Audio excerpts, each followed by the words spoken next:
5 राज्यों में आगामी विधानसभा चुनावों से पहले पीएम मोदी ने राष्ट्रीय कार्यकारिणी की बैठक में चुनावी बिगुल बजा दिया है। रविवार को बीजेपी की राष्ट्रीय कार्यकारिणी की बैठक दिल्ली के एनडीएमसी कन्वेंशन सेंटर में हुई।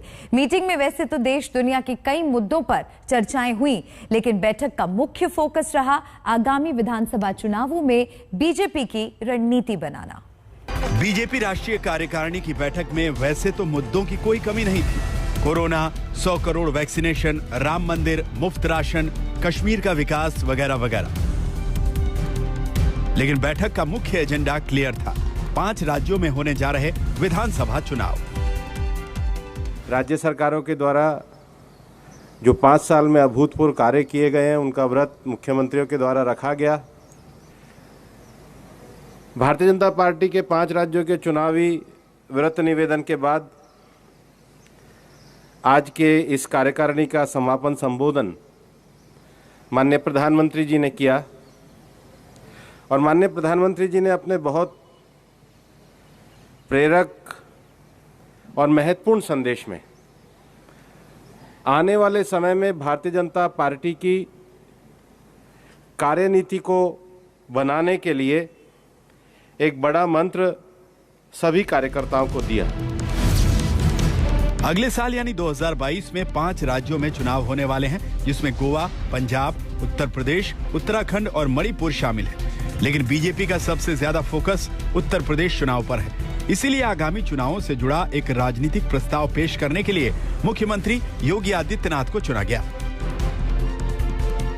यूपी के मुख्यमंत्री जी को क्यों प्रस्ताव सामने रखने के लिए बुलाया गया? क्यों नहीं? वो पार्टी के वरिष्ठ नेता हैं, बहुत सबसे बड़ा देश में वो चला रहे हैं सरकार, और ये कोरोना के समय में भी उनके हर एक स्टेप आपको मालूम है। उसके बाद जो एम्प्लॉयमेंट के लिए वो उनके तरफ से काम हो रही है, ये इन सभी विषयों को मन में रखते हुए पार्टी के एक कार्यकर्ता पार्लियामेंट में बहुत सालों से है, इसीलिए क्यों नहीं बुलाएं? जरूर बुलाएंगे। कहते हैं उत्तर प्रदेश ही देश की राजनीति की दिशा और दशा तय करता है। इसीलिए बीजेपी कोई चांस लेने के मूड में नहीं है, क्योंकि इस बार लड़ाई टक्कर की रहने वाली है। अखिलेश पूरे जोश से यूपी की चुनावी नब्ज को दबाने में जुटे हैं। कांग्रेस के लिए प्रियंका गांधी ने भी एक तरफा अभियान छेड़ते हुए लेडीज फर्स्ट का नारा दे दिया है।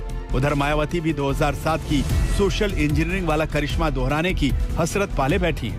वहीं सत्ताधारी बीजेपी के पास विरोधियों के खिलाफ राम मंदिर नाम का सबसे बड़ा औजार है।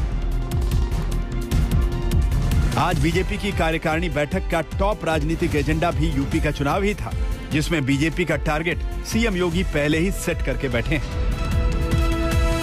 माननीय प्रधानमंत्री जी ने अपने बहुत प्रेरक और महत्वपूर्ण संदेश में आने वाले समय में भारतीय जनता पार्टी की कार्यनीति को बनाने के लिए एक बड़ा मंत्र सभी कार्यकर्ताओं को दिया। उन्होंने कहा कि भारतीय जनता पार्टी के कार्यकर्ताओं को सामान्य आदमी के मन के विश्वास का सेतु बनना चाहिए, become a bridge of faith for common man. कार्यकारिणी की बैठक के दौरान वैसे तो बीजेपी के तमाम दिग्गज मौजूद थे, लेकिन आगामी चुनावों को लेकर सबकी नजरें और उम्मीदें दोनों ही पीएम मोदी पर टिकी हुई थी। पीएम मोदी ने बैठक को संबोधित करते हुए पार्टी कार्यकर्ताओं के काम को सराहा और चुनावों में पार्टी को जीत के मंत्र भी दिए। लखीमपुर खीरी की 7 सीटें हैं, 7 के 7 भारतीय जनता पार्टी जीतेगी। आज मुझसे लिख के ले लीजिए। भारतीय जनता पार्टी ने पिछली बार 325 सीटें अपने सहयोगियों के साथ उत्तर प्रदेश में जीती थी। इस बार फिर से 325 सीट से अधिक सीट भारतीय जनता पार्टी उत्तर प्रदेश में जीतेगी। कार्यकारिणी की बैठक में सभी नेताओं और मंत्रियों ने पीएम मोदी को बड़े ध्यान से और बड़े चाव से सुना। उनकी एक एक बात को नोट किया, क्योंकि उन्हें पता है कि मोदी हैं तो मुमकिन है। पीएम मोदी से बड़ा नेता फिलहाल कोई नहीं है और मोदी की लोकप्रियता ही 5 राज्यों में बीजेपी के प्रदर्शन की राह आसान करेगी। पर ये उन्होंने पार्टी के इतिहास को रेखांकित करते हुए कहा कि भारतीय जनता पार्टी ने आज केंद्र में जो अपना स्थान और भूमिका पाया है, उसका बहुत बड़ा कारण है कि पार्टी अपने प्रारंभिक काल से लेकर और अभी तक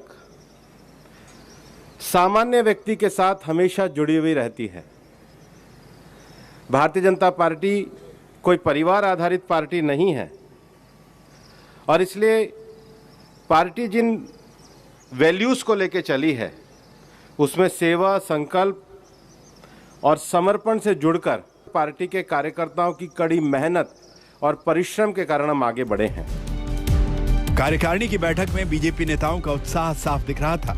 वैसे भी जब देश का सबसे बड़ा नेता उनके बीच मौजूद हो तो जोश बढ़ ही जाता है। बीजेपी इसी जोश के साथ आगामी विधानसभा चुनाव में उतरना चाहेगी। हालांकि ये तो नतीजे ही बताएंगे कि कौन कितने पानी में है। बीजेपी की राष्ट्रीय कार्यकारिणी की बैठक में पीएम मोदी ने अपने नेताओं को साफ संदेश दे दिया कि बीजेपी शासित राज्यों सरकारों के कामकाज के प्रसार और प्रचार की और ज्यादा जरूरत है। साथ ही साथ पीएम मोदी ने ये भी कहा कि जमीन पर अपने कार्यकर्ताओं के साथ कंधे से कंधा मिलाकर काम करने से संगठन मजबूत होगा, क्योंकि ज्ञान सिर्फ किताबों में नहीं बल्कि तजुर्बे और अनुभवों से ज्यादा मिलता है। कैमरामैन संजीव कुमार के साथ हिमांशु मिश्रा, दिल्ली, आज तक।